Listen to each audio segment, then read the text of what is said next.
உலகெங்கிலும் வேர்பரப்பி வாழ்கிற என் உயிர் சொந்தங்கள் அனைவருக்கும் என்னுடைய அன்பும் வணக்கமும்.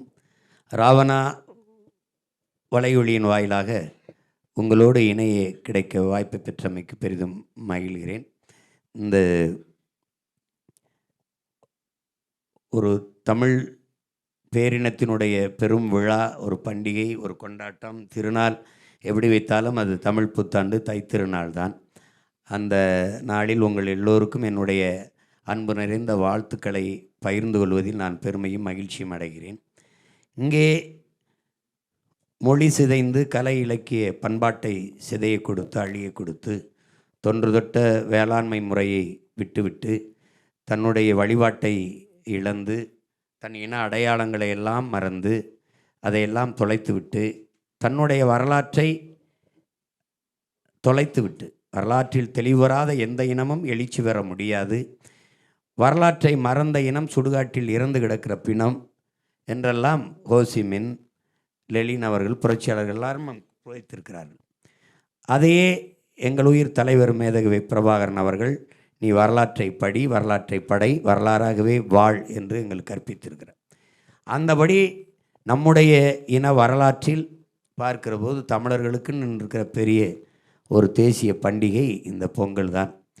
இது உலகத்தில் எத்தனையோ இனங்கள், ஆனால் அறுவடைக்கு என்று திருநாள் வைத்தது தமிழர் மரபு தான், தமிழ் குடி தான். அதிலே என்ன உழவுக்கு திருநாள் வைத்தது வள்ளுவ பெருமகனார் தந்தருளிய மறைமொழியில் உழுதுண்டு வாழ்வாரை வாழ்வால் மற்றெல்லாம் தொழுதுண்டு பின் செல்பவர் என்கிறார். உழுவார் உழவிற்கு அணி அக்தாற்றாது எழுவாரை எல்லாம் பொறுத்து என்று உழவின் பெருமையை பாடியிருக்கிறார்கள். முன்னவர்கள் எல்லாம், கம்பர், கபிலர் எல்லோருமே பாடுகிறார்கள். அதில் அந்த உழவுக்கு திருநாள் வைத்தவன் தமிழ் பெருங்குடியோன்.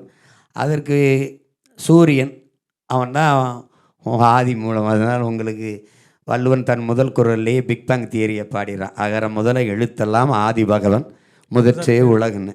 அதுக்கப்புறம் தான் இந்த பிக் பேங் தியரியெல்லாம் வருது.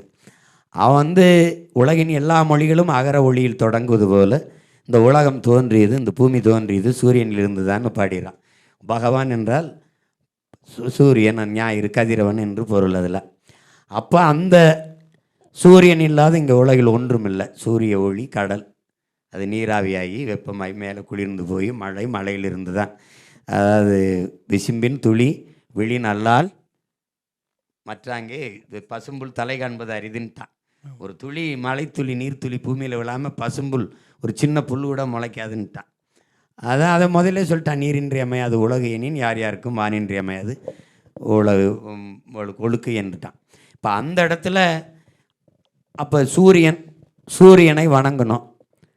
அதுக்கு தான் பொங்கல் வச்சு அறுத்து முதல் நெல்லை கொண்டு வந்து குத்தி போய் அரவி வந்துட்டது. அப்போ கோலக்கையில் போட்டு குத்தி புது பானையை செய்து அதில் பொங்கலிட்டு அதை உண்டு மகிழ்ந்து மாட்டுக்கு, தன்னோடு உழைத்த மாட்டுக்கு, அவனு உலகத்தில் மாட்டுக்கென்று பண்டிகை வைத்தவனும் தமிழன் தான். ஏன்னா மாடு எங்களுக்கு மாடு இல்லை, எங்களுக்கு அது ஒரு செல்வம்.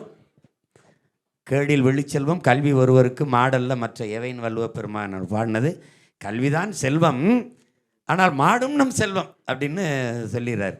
அந்த மாட்டுக்கென்று ஒரு பண்டிகை வச்சு மாட்டுக்கு படைத்து ஆட்டுக்கு படைத்து அப்படி கொண்டாடி வருகிறவன்.